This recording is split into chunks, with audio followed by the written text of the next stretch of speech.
¿sí? Bueno, ese es un solo ejemplo de la visita domiciliaria, ¿sí? En materia de seguridad social. Hablando específicamente de medios de defensa, bueno, ustedes saben también que todo gobernado tiene derecho a defenderse.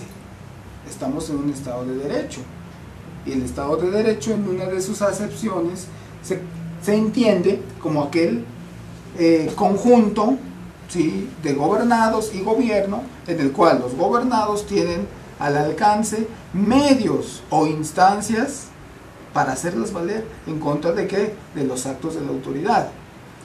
¿Pero de qué actos? ¿De todos? No, nada más de aquellos actos que el gobernado estime ilegales. Y eso es lo que funda la procedencia de la defensa fiscal. No es que el acto en sí mismo sea ilegal, basta que el particular considere o estime ilegal el acto de la autoridad. No se le puede negar el derecho a la defensa, ¿sí?, porque entonces nos volvemos absolutistas, ¿verdad?, anárquicos. No, se le tiene que dar derecho al patrón, aunque no tenga la razón, pero mientras tenemos que tramitar el recurso, tenemos que tener por admitida la demanda, llevarla por todas sus fases procesales hasta el dictado de una sentencia definitiva. Y si la sentencia definitiva no le satisface al patrón, pues tiene a su alcance otras instancias. Ya hasta que no haya instancia, pensemos en un amparo directo, la ejecutoria del tribunal colegiado, ya hay más, a menos que haya alguna cuestión de inconstitucionalidad, ¿verdad?, y que pueda irse vía revisión a la Suprema Corte de Justicia. Que en materia fiscal, bueno, hemos visto cómo impuestos inconstitucionales, bueno, que se consideraban constitucionales a través de la vía de la revisión, la Suprema Corte de Justicia de la Nación ha dicho, este impuesto es inconstitucional. Recuérdense el impuesto suntuario, ¿verdad?, al caviar, al vino, a los consumos en restaurantes de lujo,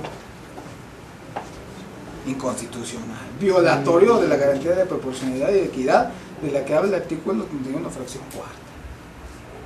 El impuesto sustitutivo de crédito al salario, el ISCAS, violatorio de la garantía de proporcionalidad, porque gravaba un gasto, no gravaba un ingreso, y eso es totalmente dislocador del principio de los impuestos. Los impuestos se pagan en base a la capacidad contributiva, no en base a la capacidad del gasto, y lo que hacía el ISCAS era gravar la nómina, o sea, la erogación. En fin, inconstitucional el impuesto a valor agregado del artículo 2C de la ley del IVA para los pequeños contribuyentes, porque se paga sobre una tasa estimada, porque no se toman en cuenta los ingresos reales. Inconstitucionalidad del embargo precautorio. ¿Sí? Ustedes saben que cuando la autoridad, hablando del Seguro Social, la autoridad que es una autoridad fiscal,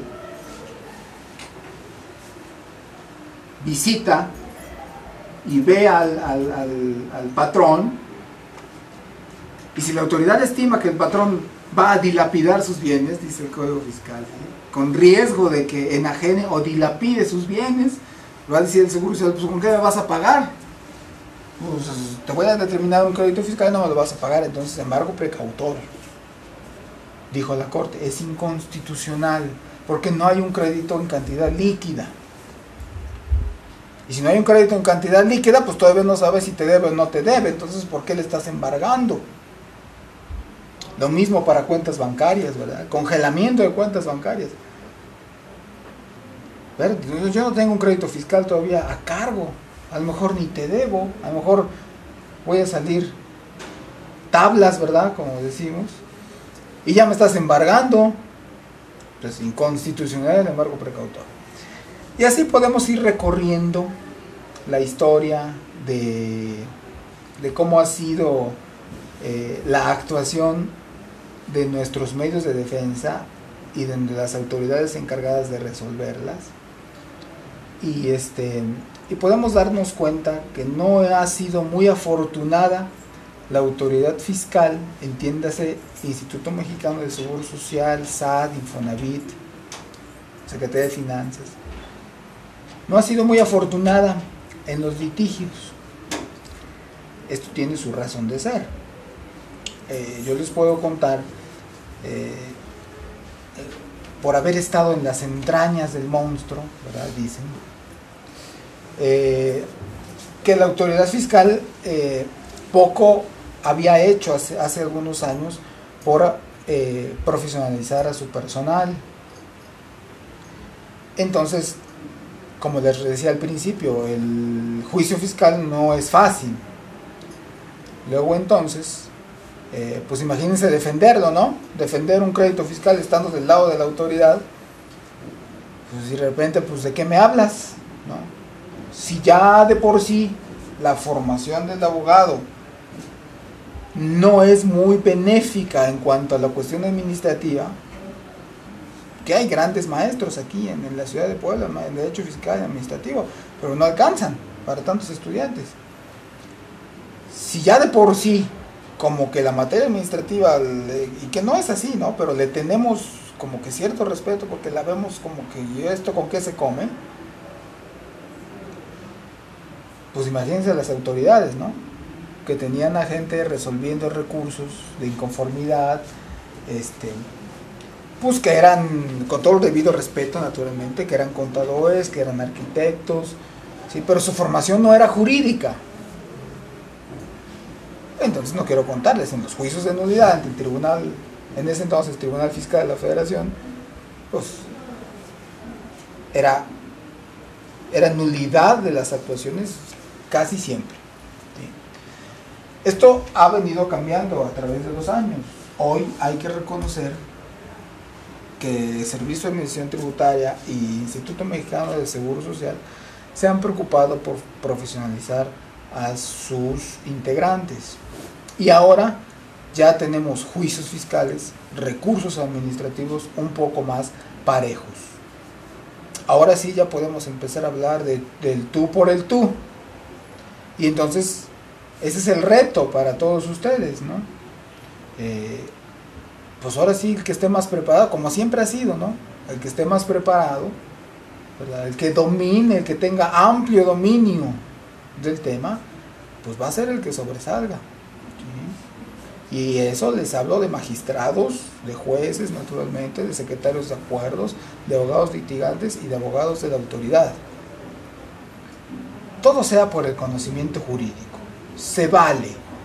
En los juicios fiscales nos damos hasta con la cubeta, ¿verdad?